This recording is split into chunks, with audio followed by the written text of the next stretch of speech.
why are we defining ourselves as these very specific things? Isn't it better to live in a society where we all treat each other the way that we want to be treated? And we stand up for the people who need help. We push back against political violence. We push back against those things. Hey, Erik, nice to talk to you again with spoilers this time. Oh, we can cut. Yeah. Now we can actually do that. Yeah. Hey, congratulations on Carnival Row season 2. It's been great seeing it on my HD TV and not just on my laptop. It's even better. The way thanks so much. Thank you. Yeah, it's exciting to finally have it out in front of the world and let everybody kind of see the insanity that we unleashed. Oh yeah, we're gonna get totally into it. So one thing I'm a little unclear on, so I want to clarify to start. Did you already know season 2 would be the final season when you signed on, or I wasn't sure when that decision was made? No. That was a decision that was made during COVID. Wow. Okay. We had originally started an 8-episode season 2 that was going to lead to future seasons, and we started a bunch of storylines that.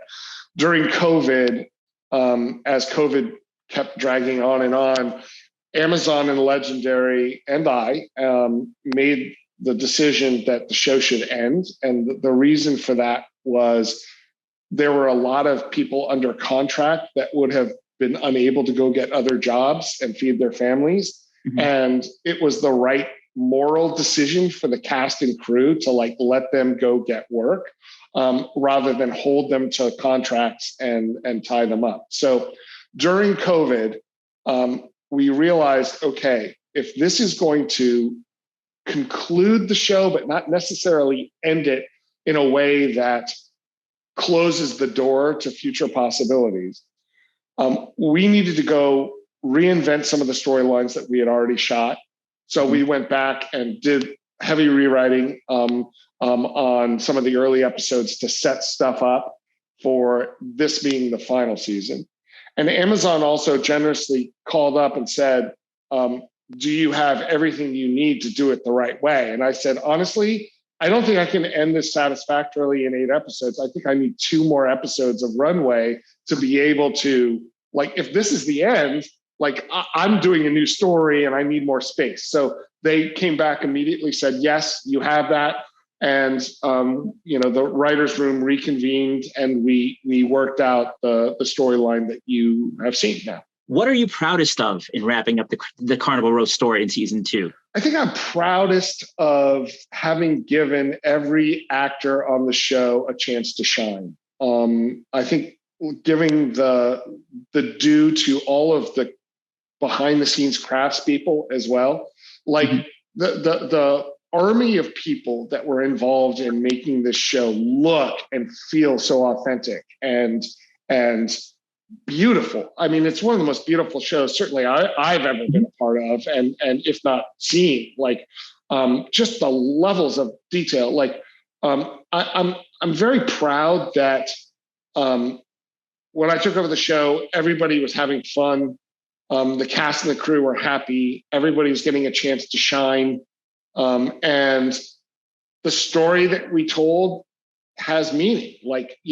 For everyone got behind the message of, you know what, we can tell a story that basically is saying, treat others the way that you want to be treated, kind of a golden rule, and explored some of the big questions that we were living through, right? This was all happening in the midst of a lot of social upheaval, and the questions of how do you respond to that? Do you do it with how do you stand up to social injustice? Is it better to take to the streets and or light places on fire, or is it better to work the system from the inside? And what are the different tools at our disposal to go tackle these injustices? And all of that was just interesting fodder for a lot of different characters to have different answers to the same kind of overarching question of the show.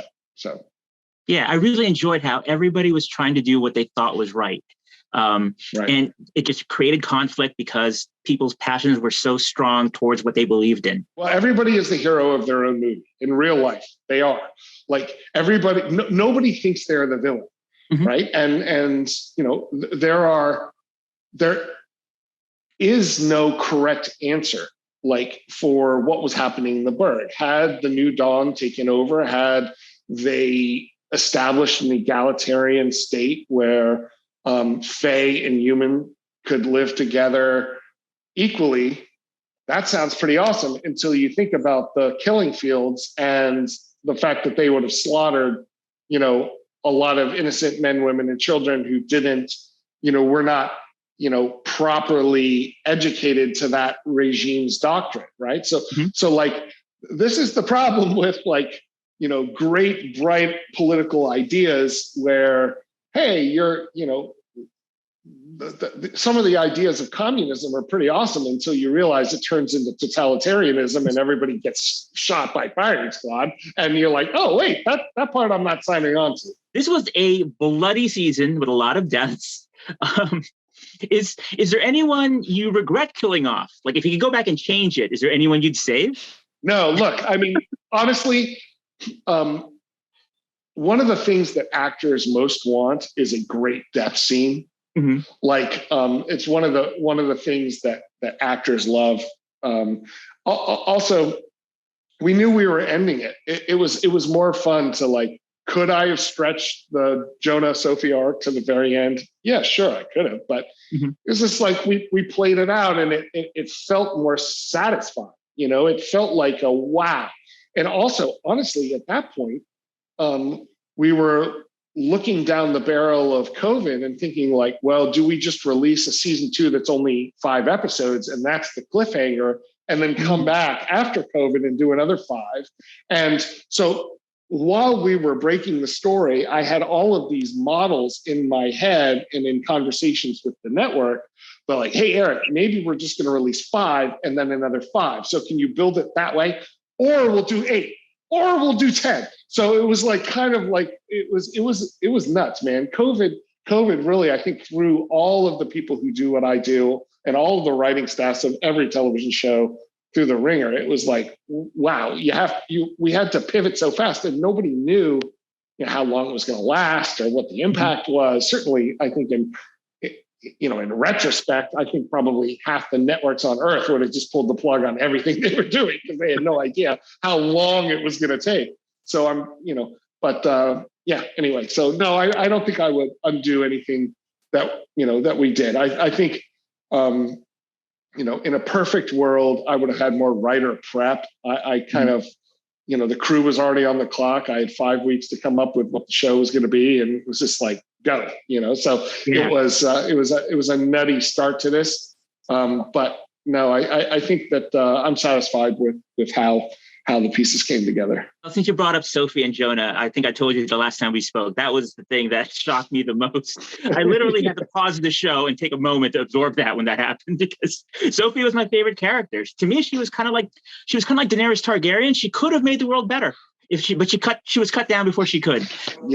Damn those men and their violence and their yeah. No, she was a fascinating character, and Caroline is a terrific actor, and I think that the storyline of fantasy politics has limited appeal, and it started to kind of be like, okay, there are only so many moves to really kind of make it as engaging as it could be, and revealing that Sophie, whom we thought was a villain in season 1 and truly was, but she had a secret agenda in season 2 was fascinating to me. That she was masquerading as a villain, really as a social justice warrior, like on behalf of the Fae and oppressed women in the Burg, and that was an interesting angle on it. But I guess there's something wrong with me. Like, I just don't like characters that are purely good or purely evil. Like, I'm just fascinated by characters who will do what it takes to get what they want. Even if what they want is something you can root for, the means to the end, often you're like, whoa, hold on a second. I don't like that part. Now, let's talk a little bit about Philo, Sure. Who literally faced the fact that he hates himself in season 2. When I spoke to Orlando in the junket, she described it to me as like the Joker side of Philo. So can you talk a little bit about Philo facing his dual nature as human and fey? Because that was an incredible story. Yeah, thank you. So this was something that Orlando and I had been kicking around for a while. And so you come into the season basically with a character who's faced the truth that he's torn between these sides of himself, his fey side and his human side. You had,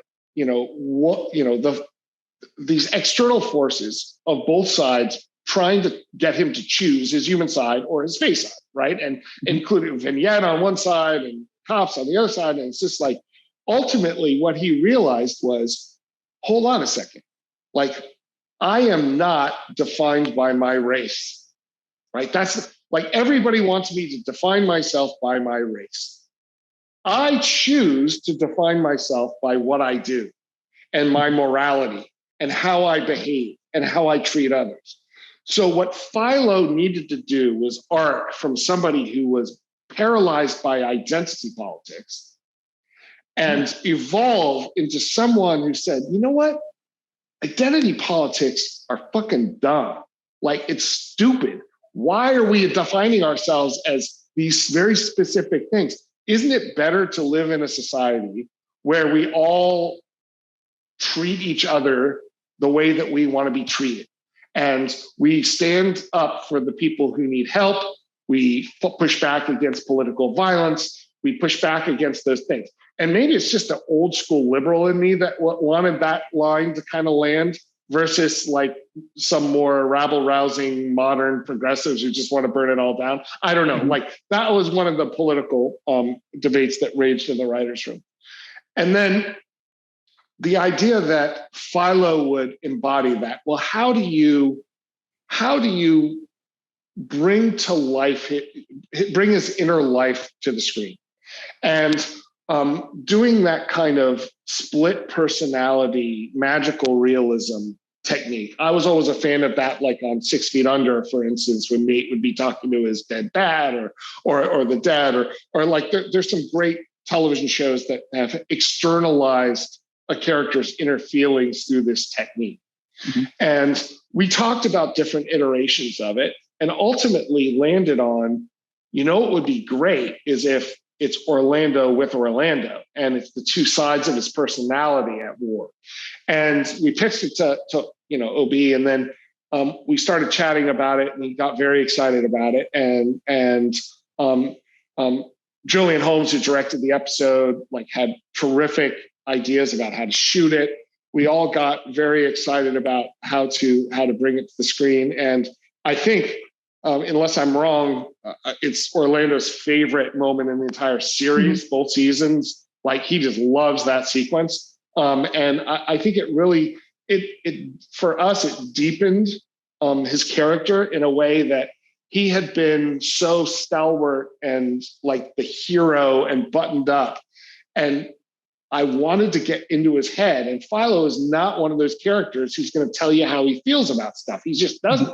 He's too raw, he's too macho for that. So kind of like getting into his head using this device allowed us to go deeper on the character than had been done in either season. And so that's how that came about. And in the end, also, Philo and Vignette don't end up together, and Vignette marries Tourmaline, who's one of my favorite characters. So tell me about that decision and Cara Delevingne's role and how Vignette's story ended. The Picts are polyamorous, and we knew from the beginning that Picts can be married to multiple chosen. They're not a one man, one woman kind of idea. And so we actually had a writer in the room who was in a polyamorous relationship. We talked about how that worked. We also reached out to Cara, who was very excited about the idea of advocating for the queer community. And she, in real life, is a really fascinating kind of icon in that part of society. So we were putting all of these pieces together. Also, like looking at the shape of the story. Season 1 put Philo and Vignette together in love. Well, I'm a writer who doesn't want to end in the same place you begin. It's like, well, then what's the point of the story? You want to progress it in an interesting way. And the other part of it was, I wanted to end it in a way that had the show gone on, or if it were to at some point be resurrected, like you could still go there, right? Like, sure, Vignette and Philo love each other. She's chosen her first polyamorous partner in Tourmaline, and off she goes to Tiernanuck, right?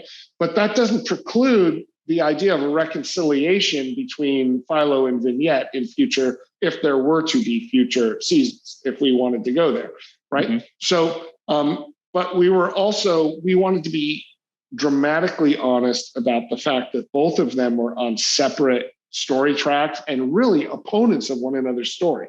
Almost from the very beginning of season 2, Vignette is an opponent to what Philo wants and vice versa.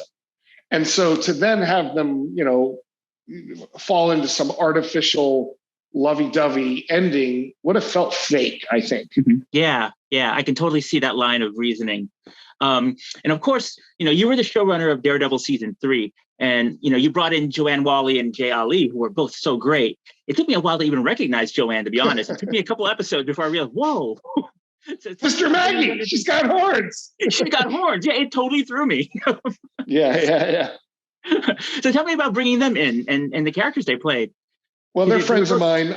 Look, on every show, as a showrunner, one of the great pleasures is when you meet an actor who is just not great on screen, but also just such a beautiful human being that you want to work with them again. And that was the case with Jay Ali and Joanne, and like, I couldn't wait. I was also talking to D'Onofrio at one point, and we were talking about bringing Vincent into Carnival Row, and we were talking about that, but then COVID hit and a lot of stories changed.